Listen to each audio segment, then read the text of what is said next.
speaking of not thick skin, I don't know. Let's go talk about dogs. Okay, Actually, that is the that. entire segue for today.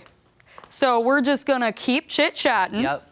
We are over here. Oh yeah, that's right. You know what time it is. Shelter Spotlight.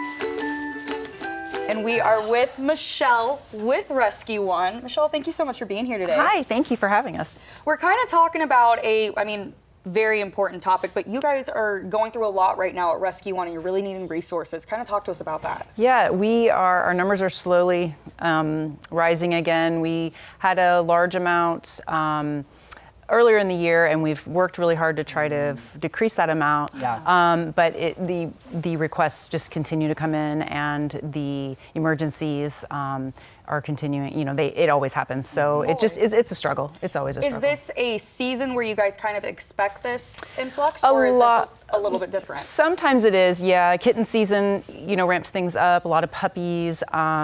Changes in season. Sometimes, school's getting out.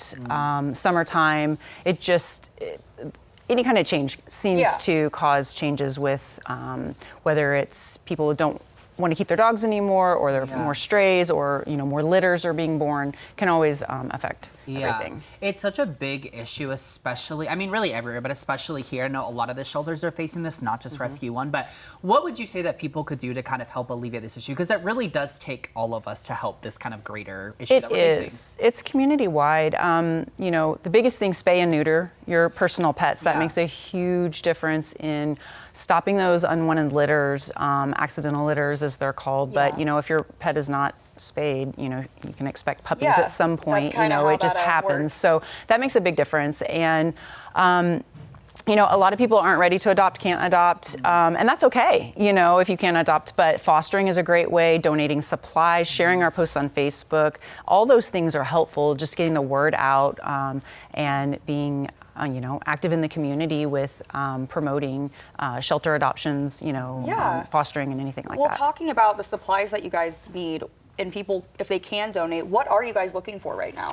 We have a wish list on Amazon and Chewy. Our website has that under the donates tab. Food, we go through food a lot.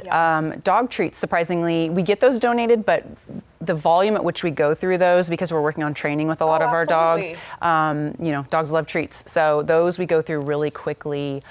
Cats, we have our cats, so litter, that's a big one that we go through a lot. And then just all the basic supplies, leashes, collars, dog toys. Oh my gosh, we go through those so quickly because they love to shred them. Of course, I understand that. My dog goes absolutely crazy with hers. So anything, we can use all the supplies. And we have puppies all the way through seniors of dogs and cats, so various supplies, we use more. Puppies go through toys really quickly. Oh, absolutely. They're just chewing on everything. Exactly. Now, you guys do have an event coming up that people could come out to. What's that all about? So on Saturday, the PetSmart on South Campbell, there's that particular location, we're having a meet and greet event. And so we'll have some of our dogs and cats there to meet. It's a great time because we're foster-based. All of our animals are in foster homes, not in a shelter setting to visit. So it's a great time to be able to come meet some of our dogs that you might be seeing online and wondering. And if you're not sure, if you want to adopt, or if you're not sure which animal, it's a great time to meet several at one time.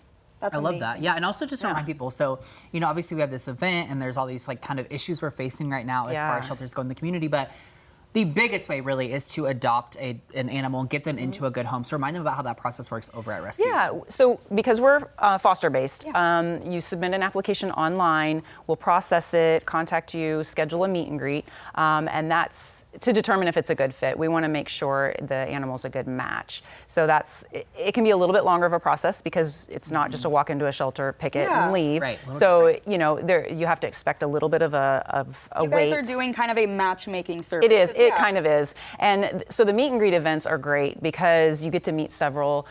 We don't generally adopt out at those events because we have to process the application. Yeah, you want to vet who they're going to go home with. Exactly. So there is a process to it, but kind of helps ensure that the animal is in its forever spot. You know, that's Yeah, what we're looking for. You want to make sure that they don't get adopted and then in 2 weeks they're right back where they were. Exactly. So we really ultimately want to look for the best fit, and, Yeah. and we'll work with you on that, trying to find a really good match. Yes, which is so important. Now, if people Yeah. want more information, want to adopt, want to Yeah. figure out more information on what you need right now, how do they go about getting all that? There's several ways. We have an active Facebook page, so that has a lot of great updates. Our website is another great resource. That's rescue1springfield.com. We do have an Instagram page as well, so we have a lot of updates on those. Yeah, I love that. Well, Michelle, thank you for being here. We're Thank so you. excited about everything you guys are doing.